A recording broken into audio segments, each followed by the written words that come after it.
good for us to be able to welcome Phil Coates. Phil, great to have you on. You're the senior pastor at Gateway Baptist Church in Miramar, but I know that you also chair the Wellington Church Network and are looking to something that's had a longer history in Wellington, but needs to be regenerated. So, and you and I were on a retreat just recently where you were talking about the needs of the Wellington region, the Wellington churches. So it's great to have you here and for us to be able to pray together with you. So with that, it's over to you, to Phil, to talk about some of the prayer needs that you see in the region. Yeah, well, thanks, Malcolm. It's great to see so many of you gathering together to pray every Monday night, and I know our nation is blessed because you are gathering. God hears the prayers of His faithful servants, and so thank you. I want to say thank you on behalf of pastors in the city and in the nation. Thank you for praying for the church and for the different cities and regions and ministries that are happening around the nation. So as Malcolm said, I'm pastor of a Baptist church here in Miramar and lead the Wellington Church Network. So I've been on this call, I think 2 or 3 times. So I just give a background for those of you who perhaps weren't on those calls, and then I'll just want to talk about where we are at the moment. So I started connecting with some of the other pastors back just after COVID. There's an organization here called the Council of Wellington Churches, and they organized some events, but the group was getting smaller and smaller and losing momentum. And I joined with a real heart to see the churches and the pastors and leaders of the city unite together, not just to pray together and have coffees and lunch like a sort of ministers fraternal from the years in the past, but to see us unite together to bring tangible change to the city, to impact the city by what we could do together rather than what our churches could do on their own. So that Council of Wellington Churches, I started leading that, and we created a new vision of the Wellington Church Network, and we set up some strategies and some goals and some priorities. So we had 4 priorities, and I've just briefly go over these again. One priority is to connect pastors and leaders together. So we've got various pastors groups around the city. There's an inner city one that I lead, which is open to everybody. There's another one out here in the eastern suburbs that I lead. There's one in the northern suburbs that's led by one of the Salvation Army officers up there. We're trying to see some things happen over in the west and in the south. There's a group of ethnic pastors that gather as well. So we are trying to gather pastors in geographic areas. We know that many pastors connect through their denominations, but we want to see pastors connect in the same suburb or same area and work together to reach out to their suburb. So that's the connection. That's our first priority. The second one is to pray and worship together. This is we want to create an atmosphere for the presence of God in our city, and we know that part of our role is to pray and to seek God's face and to worship Him together. And it's really exciting to see prayer initiatives bubbling up all across the city. So you probably have heard some of these before, things like prayer at Parliament, Open Heaven. Every Thursday there is a prayer group that meets in the cathedral just opposite Parliament to pray for the city and particularly pray for our Parliament. We have a number of prayer rooms across the city that some churches have run by themselves, 1 or 2 that are open to other churches to come and use together. We have a few healing rooms across the city. Many of the churches participate in the 24/7 Pentecost prayer initiative. There's a prayer breakfast, which I'll talk about a bit later, and some of you may also know about Intercessors Aotearoa, which has had their annual conferences here. So there's a number of prayer initiatives that are bubbling up, which is really exciting, and I'm sure some of you have been a part of those. The third priority we have is to serve the city. And so we're trying to support some of the ministries that have Christian backgrounds, like the City Mission, the Downtown Community Mission, Christians Against Poverty, those kind of organizations that are working with the vulnerable and the poor in our city particularly. But we are wanting to work together more strategically about this. So in September this year, we are shaping a forum for church leaders and for community groups that are involved in serving our community to gather together. We want to focus on 5 or 6 key needs within the city, social needs, and look at how we can work together to address those needs. And so as a church, we want to be the catalyst for some of that change, some of that impact in our city, and work alongside the city council and government groups that are seeking to serve the city as well. And then our fourth one was to declare the gospel. We don't want to be silent. God's called us to, with a great gospel message, to declare His word to our city, and that's something that we as Christians, I think, have really struggled with over recent years. We've been the world is a hard place to share the gospel. There's been often lots of attacks and criticism, people skeptical and cynical of the faith.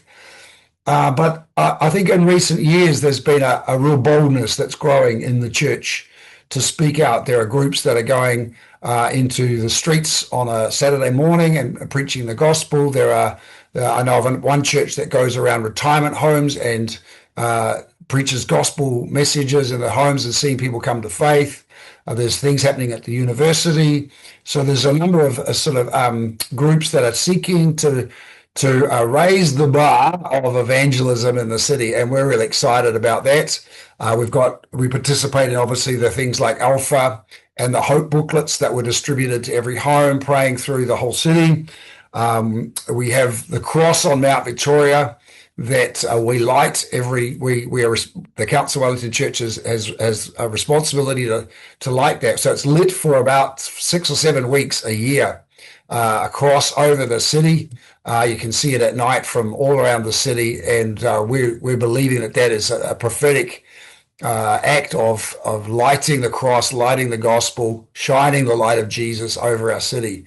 And so that's been one of my passions, is to keep that cross lit, to keep paying the bills, to keep getting it maintained so that it can be lit every year at Easter and at Christmas, are the 2 seasons that we light it. And again, we're wanting to gather people together later in the year who are involved in evangelism, and gather them to see what can we be doing together in the city. And then end of last year, I've been leading this by myself for some time, and felt God was saying, now is the time to gather some leaders with me. So I've gathered a leadership team, and we meet every month for breakfast now, and talking about we share with one another and pray together, have a devotion, but we also then talk about the city and how we're going with the city network strategies and goals that we have. So that's been a delight. And at our last meeting, we felt that there was a 5th priority that we needed to develop, and that was to multiply disciples, to multiply leaders, and to multiply churches. And we want to see there's a couple of suburbs that have no churches. We want to see new leaders raised up within the churches to be able to lead the church plants. We want to see every church be able to multiply disciples and have a strong discipleship ministry. So that's a new strategy that we have of multiplying disciples, leaders, and churches across the city. So that's something that's just got going, and we're very excited about that. So one of the strategies that I mentioned just before was the prayer breakfast. So last year I came on just before the breakfast to share with you about it, and thank you for your prayers. It was a wonderful gathering at the stadium here, which is now called the Henry Stadium. We had about 300 people gather. This year we are praying for 350. We extended it slightly, and we're excited to be partnering with the New Zealand Christian Network, who are helping us with all the ticketing and sales and marketing, all that sort of stuff. And we are responsible for the program. So It's been a great gathering. Because we're the capital city, we've invited all the MPs and all our city councillors. So 123, I think, MPs got an email from me inviting them along. Last year, I think we had about 4 or 5. This year, I think so far, I think there's 2 or 3 that registered. So that's exciting. And so we are praying that that'll be an amazing time for them of being encouraged and seeing what the churches are doing together and being prayed for, being blessed by the prayers of those that they pray with around their tables. So this year, our 3 prayer themes for the prayer breakfast are the social needs of the city. So as you hear in the news, the cost of living crisis is hitting everywhere. But here in this capital, where public servants, the number of jobs are likely to be cut, that really hits hard on our communities. It's not just the poor who are lining up at the food banks. It's some people who are quite wealthy, but they have lots of debt, and so they have very little income left over and end up on the queues for food banks as well because they can't pay all their bills. So that's a real challenge for our city. Lots of retail, hospitality, entertainment businesses are struggling. And so the social needs of our city is a real area of prayer for us. The second one is the next generation. So praying for our children, praying for youth and young adults. If you haven't heard about the Quiet Revival, I encourage you to Google it and just see what God is doing amongst young people all around the world who are exploring faith. They are tired of all that the world has to offer and are looking for something that's meaningful, something that's stable and truth, something that's true. And so many young people turning to faith. We've had stories across the city of youth groups that have doubled or tripled, and young people are walking into churches, young people asking for Bibles. It's very exciting. And so we want to pray into that and bless our young people and the youth pastors and the churches with youth churches. And so that's one of our prayer themes. And the last one is the spiritual climate of the city. Praying for revival, praying for God's outpouring of the Spirit and renewal across our city. Ultimately, we want to see our city prosper, both economically and environmentally and socially and spiritually. We want to see the revival in our city again. So that's our third prayer theme. So along with the great food, great networking around the tables, we're really looking forward to praying into those 3 themes. So our prayer breakfast is on Tuesday, the 30th of June, from 6 till 8:30 at the Henry Stadium. So far, I think so far we've got about 185, 190 tickets that have been sold. So we're praying for the rest to come in over the next couple of weeks before that event. So I see Malcolm's been putting some of my prayer points up on the chat space there. So a couple of them there. Last time I was with you, I used this quote from Stuart Piggin, and I love it. It's one of the quotes that inspires me in all that I do. There are 3 essential ingredients for a move of God's Spirit and revival: extraordinary prayer, unexpected unity, and heightened expectation. You could add word faith there, heightened faith, believing that God's faithful to his promises. That unexpected unity goes beyond our denominational boundaries or anything else that would be expected, both within the church and by people outside the church. What does unexpected unity look like? And trusting that as we pursue unity through the church network, God will bring blessing.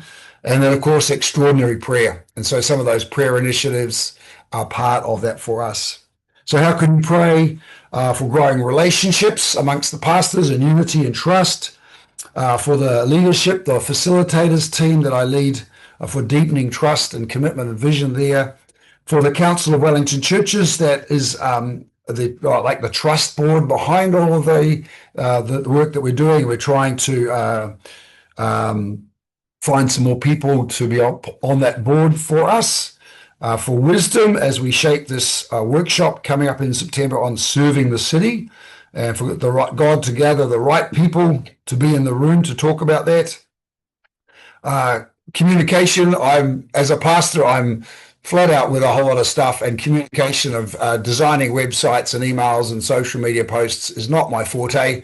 So I'd love to find somebody who could just come alongside me and make all that happen. And for funding, we would love to ultimately be able to pay for people to lead in some of these key areas and priorities in the life of our city and the network. And then for the prayer breakfast, just praying for faith and expectation for those who come, that they would have a great time of not only food and networking, but great time of prayer. We had wonderful feedback last year for our prayer breakfast that people enjoyed the prayer. I mean, the food was great, the networking was great, all of that stuff was fantastic. But people said, "Oh, we just loved the prayer. It was the best part of the event." So we are so excited to be gathering people for that. Praying that God will hear our prayers for the brokenness of our city, for more sponsors, so that we can keep the ticket prices at an achievable level for people. I don't want it to be too expensive, otherwise they won't come. For the people who are leading those prayer themes that I mentioned, for divine connections and networking. We're praying that God will just divinely ordain who sits at what table and the connections that they make together as they pray together. Praying for our city councillors and the members of parliament that come along. And Simon Gill, who is the lead pastor at the Street Church, is going to be briefly just sharing about the vision and the impact of what it means for us as the Church of Wellington to work together to bless our city. So they're the prayer points that, just love you to join us in prayer for. And I know God will prompt you with other things as you pray, but there's some things to get you started in prayer for that. Thank you so much.